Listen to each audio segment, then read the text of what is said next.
So Amazon, it's a net deposit, and there's a whole bunch of other transactions, especially with Amazon. I think there's over 400 different transactions that might have included, and those are grouped into different categories. So instead of coding this to sales, you need to split it out and understand what this 24,772 actually was.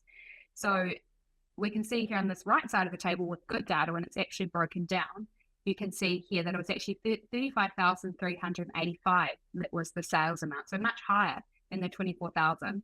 But you can see that there's been fees that have been charged, there's been refunds, there's been some tax that has been collected, which is a really big one. You don't want to be not accounting for your tax, because obviously you're going to need to pay that at some point. Now, Amazon does have a system where it will collect the tax and sometimes remit it on your behalf.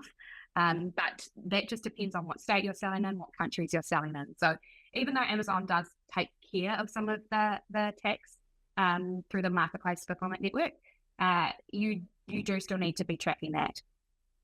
And you can also see shipping that's being collected. So this again, I guess, similar to the black hole problem, this might seem like a really obvious one. Well, surely I can just go to Amazon and get that data. But even doing that is really complicated, because you'll end up downloading a report, a settlement report from Amazon, and that will have thousands of lines of data, because things aren't summarized, they're generally on a per order basis, and so you'll end up with a lot of information. So it's not a straightforward problem to solve. So kind of the approaches that we often see is someone will just ignore it. So that's kind of just putting it to the sales account and then talking to their accountant at the end of the year to try and figure out what has actually gone on. They might create a best guess entry, so they'll have a rough idea of what they did in sales and then kind of split everything else out.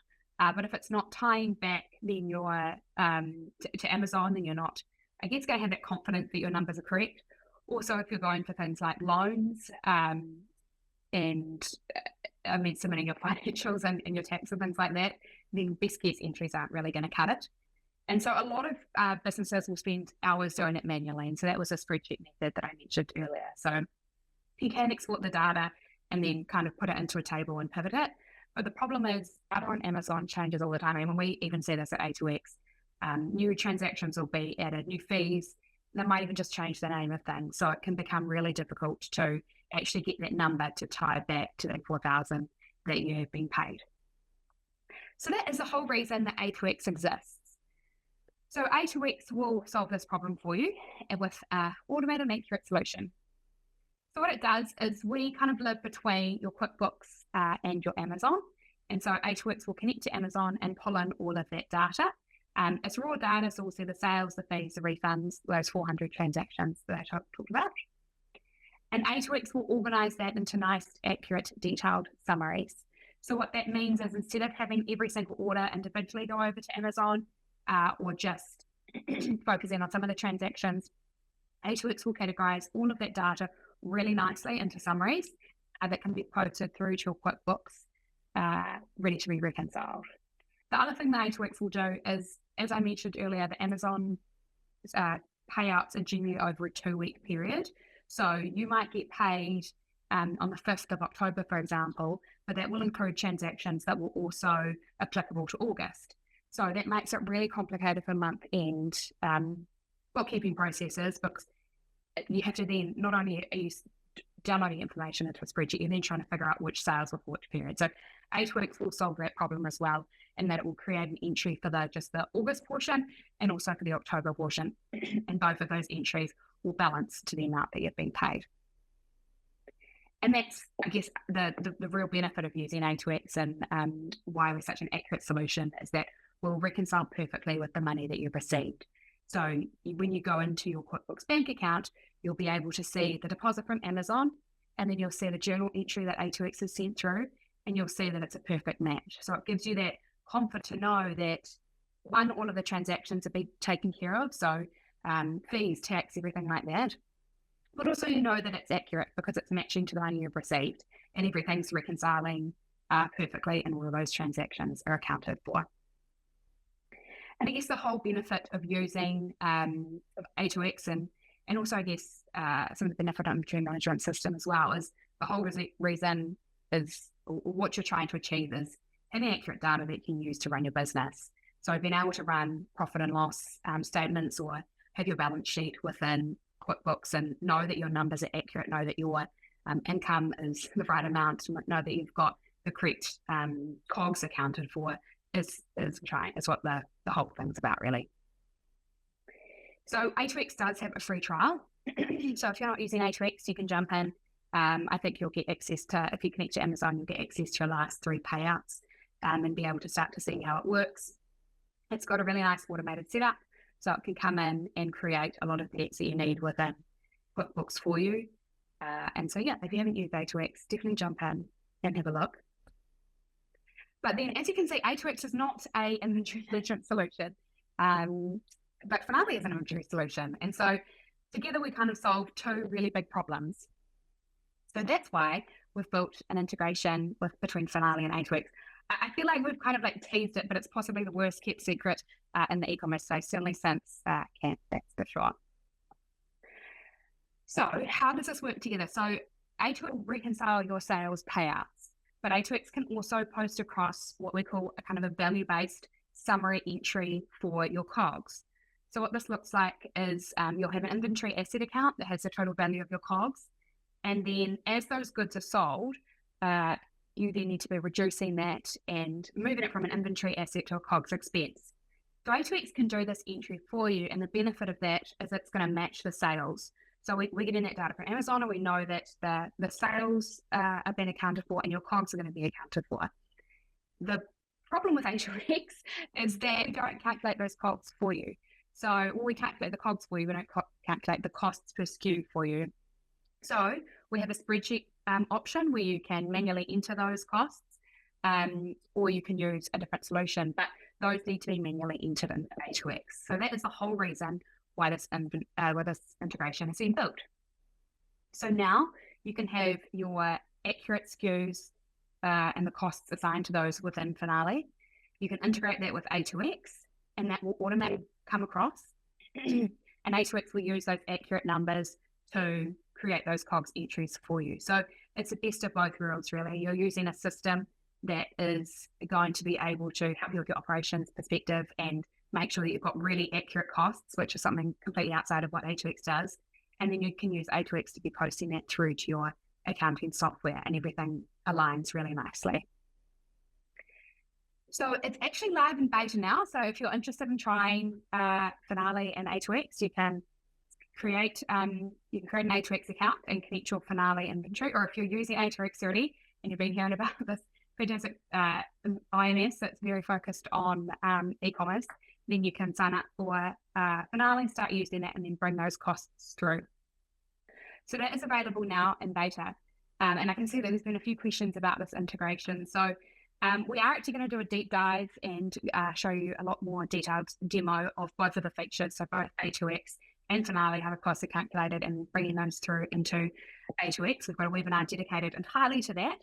So if you're interested in hearing more, sign up for the webinar. I think Victoria's going to share that with you in the chat, and we'll also include it in the follow-up to this email. So we'll send out the recording to this webinar, and we'll also include a link to sign up for this webinar that's going to provide more detail on the integration. So definitely I recommend jumping in and having a try of the integration beforehand. And then if you've got any questions about the integration, or you want to see a bit more detail about how it works, come along to the webinar as well. And so we're up to questions and answers. So I can see that there's been a bunch of questions come through, and the team has been awesome at answering those as we go. I'll start with the ones that are still open and haven't been answered yet. The first one is, do you work with Odoo? So we don't have a direct integration with Odoo. Currently, the only direct integration that A2X has is with Finale. I mean, if you're already using Odoo and you're wanting to run that alongside A2X, I'm sure there are options, but it wouldn't be that direct feed in. Often what happens is there need to be some configuration in the background to just ensure that the information that we're posting across isn't duplicating information that Odoo is. So in a nutshell, yes, it can work, but it's not as seamless as the integration that we've covered today with Finale. Cool, so I can see that Sam's already answering this one, but I can read it out. How does Finale post goods received to QBO prior to an invoice being received? Yeah, I'll take that one. Sam, I may be starting a written response, but essentially what we do is we create a clearing account. And so the invoices are going to go against payables in the clearing account. And then we automatically creating journal entries to actually increase inventory out to basically then apply that to the inventory valuation when the goods are received. So there's a journal entry that we automatically create for the goods received, which is in Finale a shipment document, but QuickBooks does not have a shipment entity. And so we turn that into a journal entry, and then the bill, which is called a bill in both products, is then separate, and there's a clearing account to represent the difference between goods received versus goods that have bill versus the bills.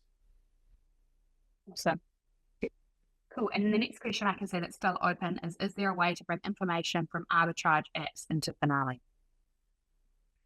Yeah, I'll have to, I don't know the specific arbitrage apps. We do have integrations with over 75 distinct systems.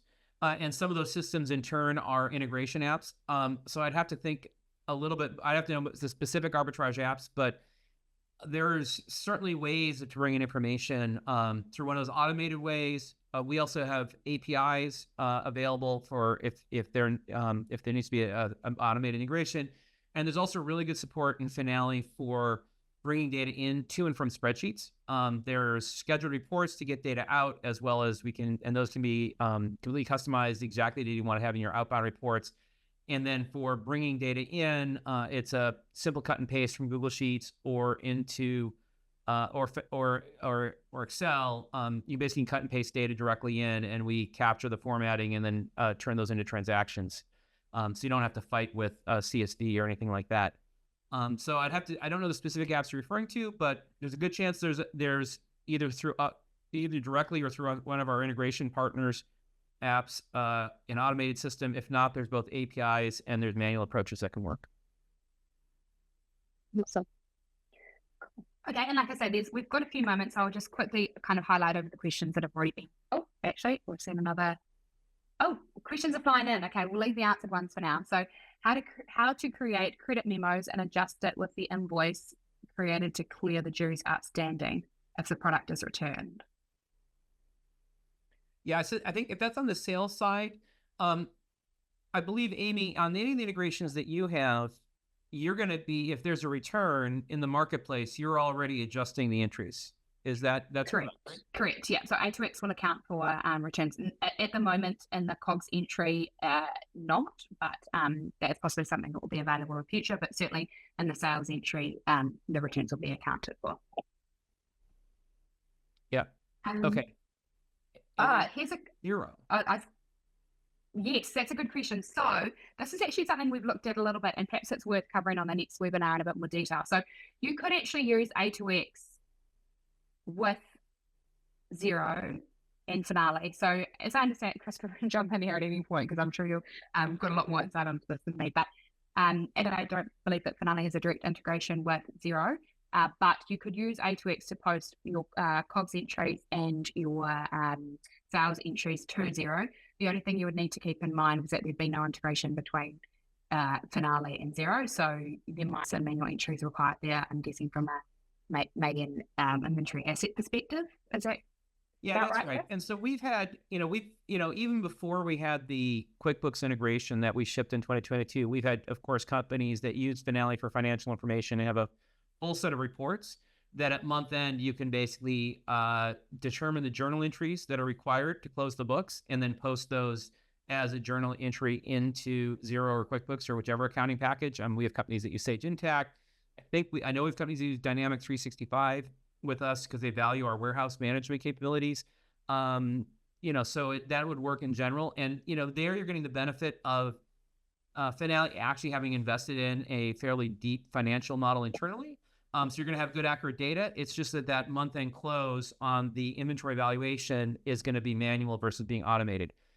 The benefit of the A2X integration, though, is all of your COGS are automated, which typically is a lot more transaction volume. There's a lot more paperwork there otherwise, and that'll be automated.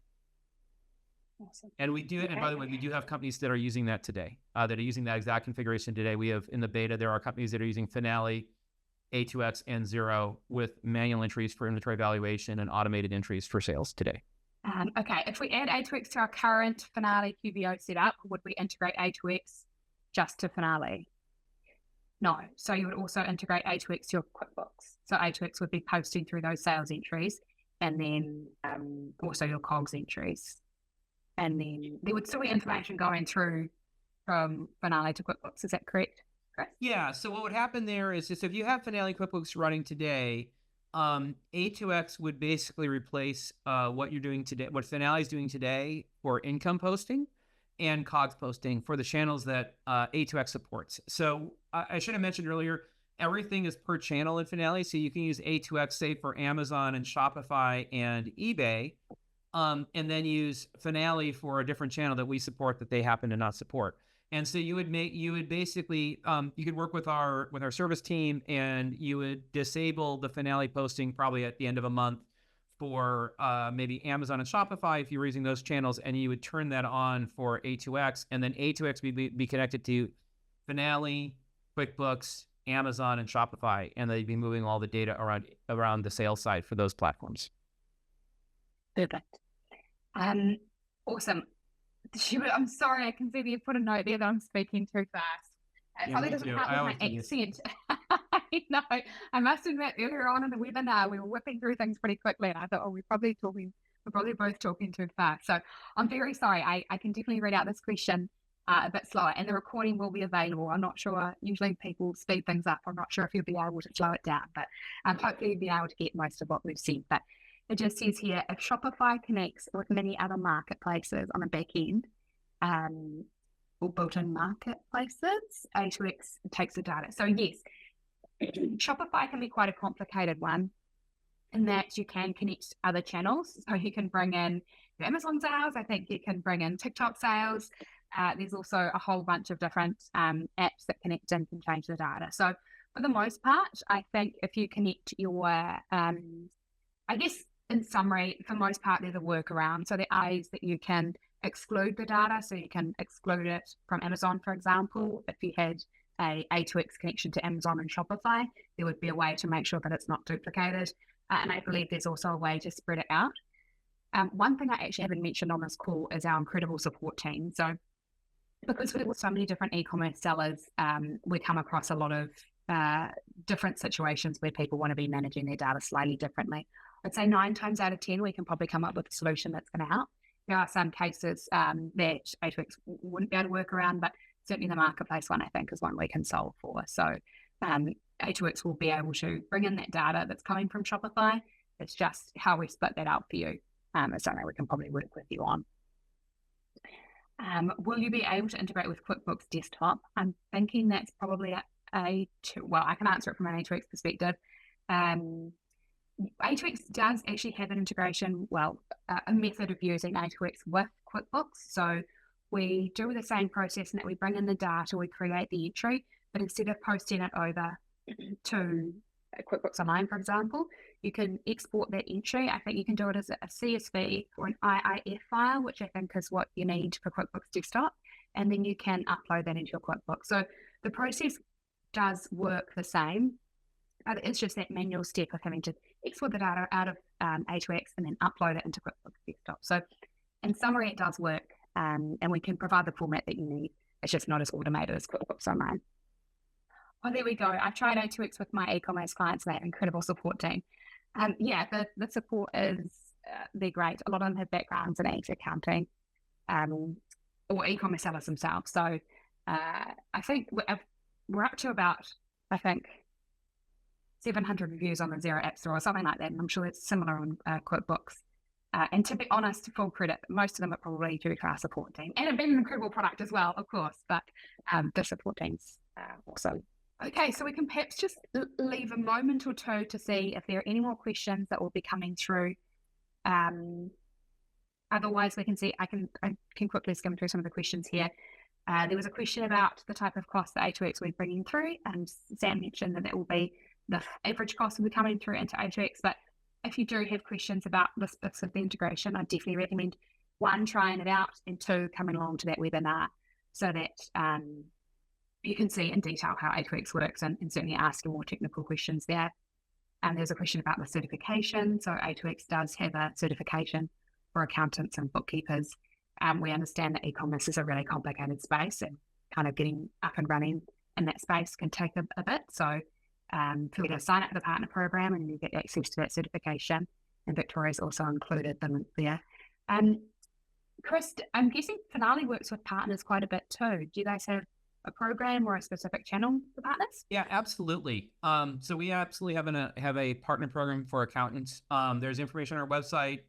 We have a variety. You'll have we have a member of our team, Madison, who's worked with many accountants. I guess not many on this call. Some of you on this call, perhaps, but also many folks in the industry, and will be kind of your dedicated point of contact.